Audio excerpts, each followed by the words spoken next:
शिवाय नमस्तुभ्यं। शिव महापुराण की कथा जिसके घर में चल रही है, जिसके टीवियों पर चल रही है, जिसके फेसबुक यूट्यूब पर चल रही है, जिसके मोबाइलों में चल रही है, घर में भले 5 मिनट शिव महापुराण की कथा चले, पर प्रतिदिन अपने मोबाइल को चालू कर 5 मिनट शिव पुराण चालू कर छोड़ दिया करो।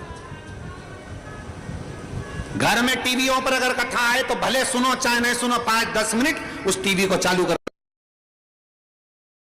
जिससे वो शिव महापुराण के शब्द हमारे घर के वातावरण को शुद्ध करें।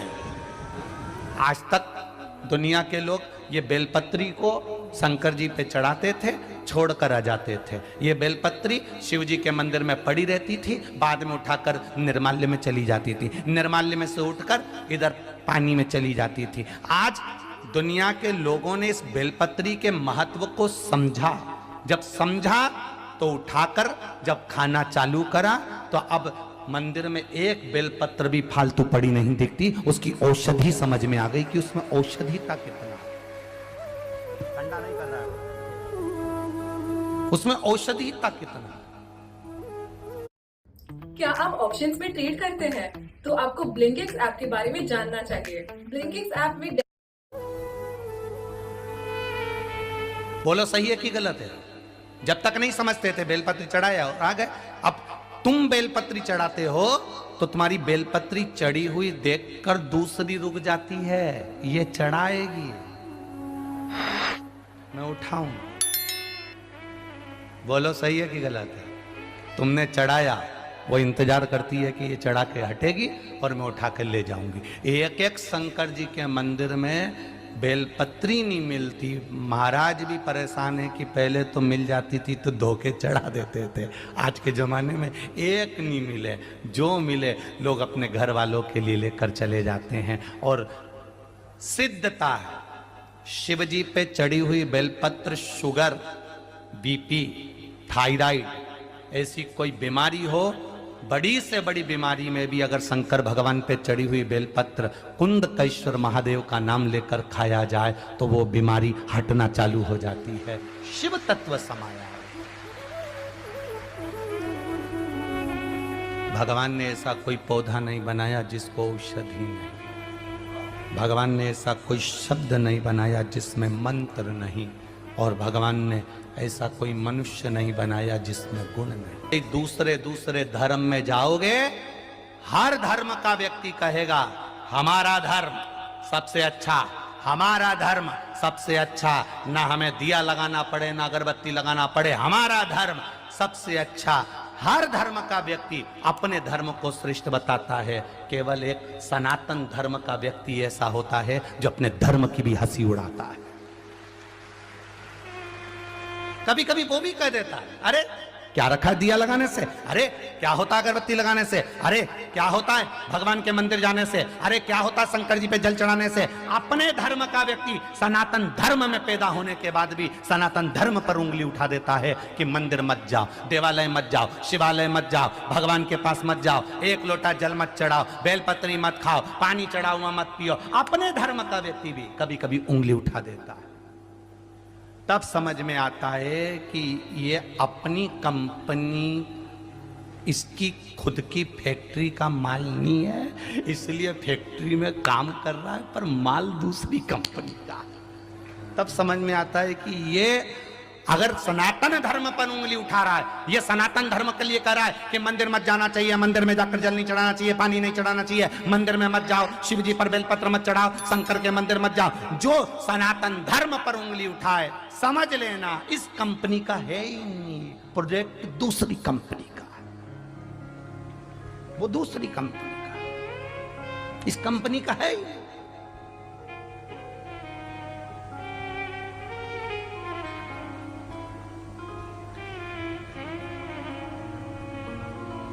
कितना भी छोरा गंदा हो, कितना भी बेटा बेकार हो, फिर भी माँ बाप होते हैं, माता पिता होते हैं।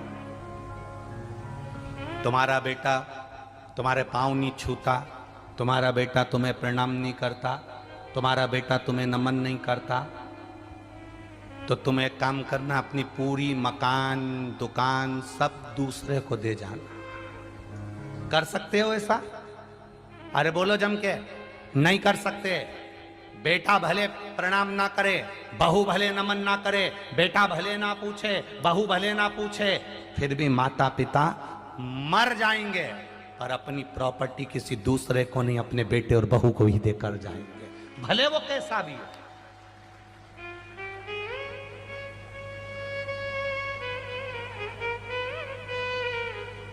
और दुनिया को लगती है ये प्रॉपर्टी मेरी है, ये सत्ता मेरी है, ये वैभव मेरा है, ये कुर्सी मेरी है, ये जायदाद मेरी है। किसी की नहीं हुई है, किसी की।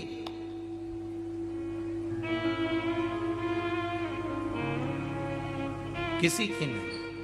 थोड़े दिन तुम्हारी है, थोड़े दिन बाद फिर किसी दूसरे की हो जाएगी, फिर तुम्हारी है, फिर किसी दूसरे की हो जाएगी।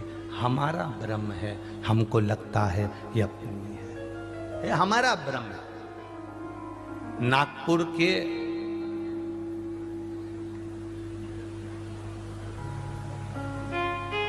एक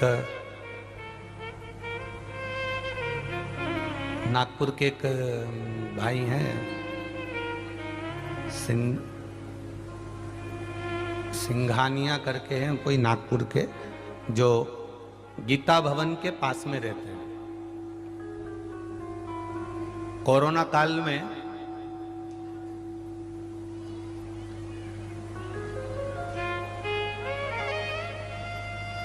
उनका बेटा मर गया,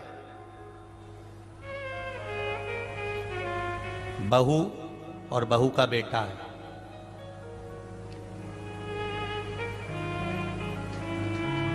अब घर वालों ने, मोहल्ले के लोगों ने, परिवार वालों ने विचार करा कि बेटा चले गया, जवान की जवान चले गया, छोटा सा उसका 7 साल का लड़का और बेटा चले गया। अब इतनी सारी जायदाद, ये 2019-20 की कथा बता रहा हूं आपके ध्यान में। बेटा चले गया, 7 साल का उसका लड़का है, घर में युवान बहू है। अब ये जो जायदाद है, ये जो प्रॉपर्टी है, ये जो पैसा है, ये जो लॉकर है, ये जो बैंक का धन है, ये किसके नाम किया जाए? कश्मीर से कन्याकुमारी तक 10 करोड़ से भी ज्यादा प्लेयर्स ज़ूपी लूडो खेल रहे हैं। मुझे भूल गए क्या? बाजी आप भी तो करोड़ों में एक। ओए, ये तारीफ कर रहा है या बेइज्जती? सोच के बता दो, आप तब तक बाकी बता दो।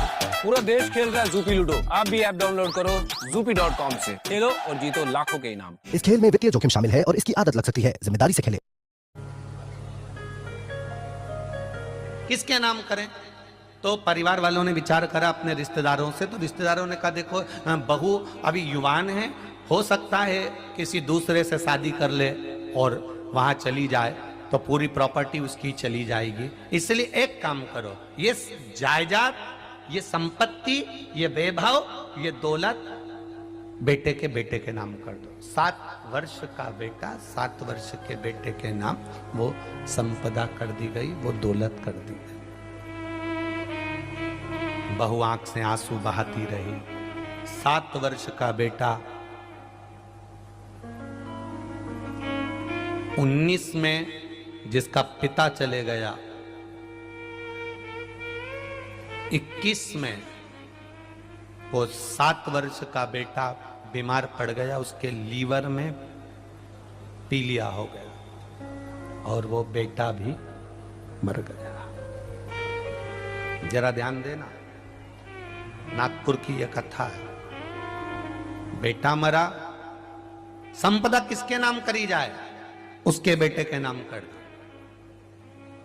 परिवार वालों ने सोचा बहू युवान अवस्था में है, कहीं दूसरी शादी कर लेगी, चली जाएगी, धन चले जाएगा, बेबहू चले जाएगा, तो बेटे के नाम कर दिया। बेटा भी चले गया, अब संपदा किसके नाम करी जाए?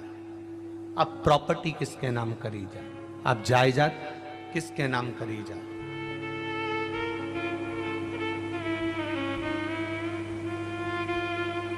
अब प्रॉपर्टी, जायदाद, संपदा किसके नाम करें? तो परिवार वालों ने कहा अब बहू के नाम कर देते हैं। बहू आंख में आंसू भर कर बोली, जिस संपत्ति को, जिस धन को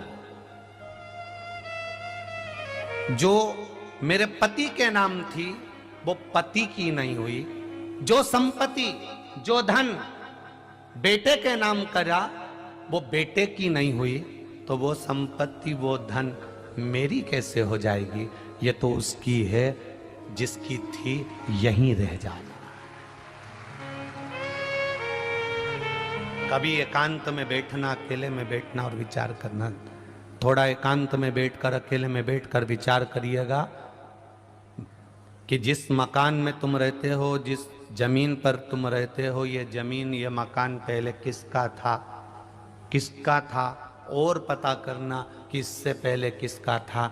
जमीन कहीं नहीं गई, इंसान जाते चले गया, इंसान जाता चले गया।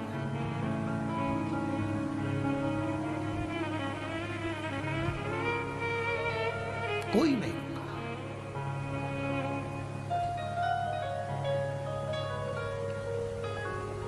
मनुष्य चला गया, जमीन वही है, प्रॉपर्टी वही है, सत्ता वही है, वैभव वही है, धन वही है। इसलिए इस शरीर के